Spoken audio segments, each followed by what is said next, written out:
এখন আমি আপনাদেরকে দেখাবো, আগামীকাল হচ্ছে গিয়ে ঈদ।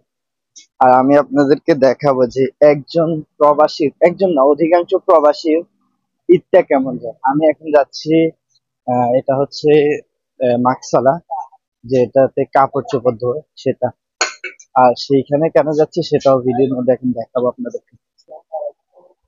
ওকে, আমি অলরেডি চলে এসেছি এখান থেকে। আর এখান থেকে কি কি নিলাম আপনাদেরকে দেখাই।